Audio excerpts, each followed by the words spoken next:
why are we thinking of a cartoon? But that's, it's how does it speak to you? Or is it a bleeding heart, like a song? Here is the white. Okay, Larry, are you going to sing me some 80s and 90s tunes? You know what? I was about to break out into Elton John and Kiki D's Don't Go Breaking My Heart, but I think I'm going to spare you in America today and not do it. That's But okay. that's the song that I think of. But you know what? These are a garden favorite since the 1800s because you have that graceful appearance and that fern-like foliage. But why are these so special, Nancy? Because I like to think there's romance in every little petal because Mother Nature actually outdid herself with these. It's a perfect little heart shape. And then you have that droplet beneath it that appears like they're bleeding. And you can actually get 20 of those little small hearts per stem. So I want to talk about first the colors. There you see the white. The white is very unusual, as is the pink. We most likely will find all the red, in our garden centers, but the white is actually the recipient of the prestigious award of merit from the Royal Horticultural Society for 2 years in a row. That's how special they are. But don't be fooled by how delicate these look because they are actually very hardy and very resilient. They have those tender blooms, but they have a tough root system. And Nancy, these are perennials. They are going to come back year after year after year. And in fact, I've been in my house now for 21 years. The previous owner had bleeding hearts that come up every year. And to me, it's always like the first promise of spring seeing them. But they will come back. They are one of the first plants to come up in the springtime. They love the spring. When it starts to get excessively hot, they will start to yellow. It's normal. They are not dying. They're just taking a little break.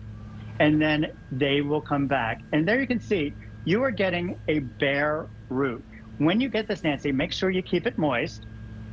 You're going to plant this, and then it is going to go to town. How do you plant a bare root, Larry? You plant, so follow the garden guide. Again, it's going to tell you exactly how deep to plant it, whether you plant it in the ground or in a container. It's going to grow to about 12 to 14 inches high. And Nancy, the best part is zones 3 to 10 for everyone. This will withstand cold temperatures and it will come back again and again, again. And again, bleeding hearts have been around for decades. I remember I was telling Rosina last night that bleeding hearts are very special to me because on Mother's Day, I would actually pick them from our side yard and give them to my mother because I was so mesmerized by that perfect, little heart shape and how they just mean love. No, they don't.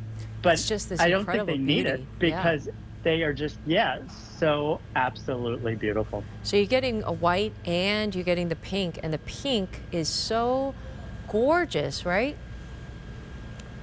Absolutely. And again, even though that they look very frail and very light and very delicate, they're going to have a very tough root system once they get developed. So again, they will come back year after year.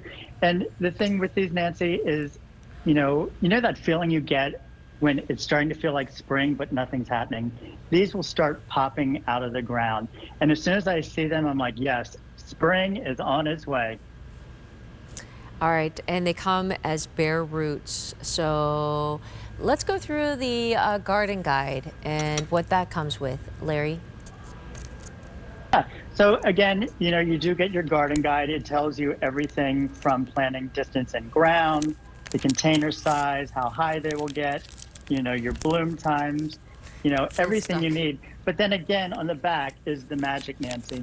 We have Joanne's number. We have her email. She's chatting live on QVC Live on Facebook right now. She's very involved in the business. She's the expert on everything we sell. And literally, she will hold your hand. If you're unsure about something, you can buy it from us and not worry that you'll be left alone. We are there to go with you from planting to actually blooming. But why do people like bleeding hearts? just the beauty of it, and it's so special, and also kind of like this drape, right, of 20 blooms on a branch. Yeah, absolutely. Bleeding hearts have been around since the 1800s. I mean, they were very popular in the Victorian age because you were getting that very graceful, delicate appearance.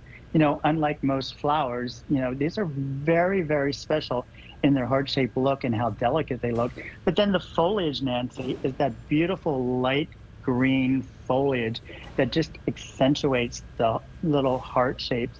And you know what? These are shade lovers.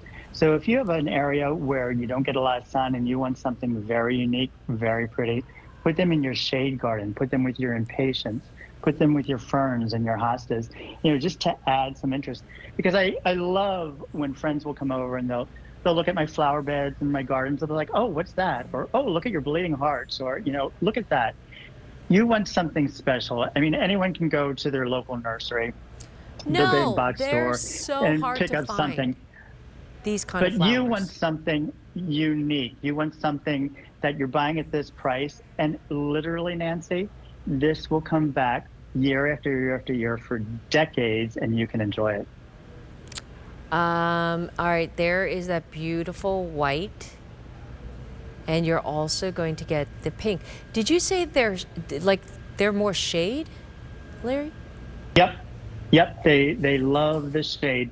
And actually, Nancy, they will also invite pollinators into your yard as well, which, we had talked about, because they will help keep your lawn and your garden more healthy.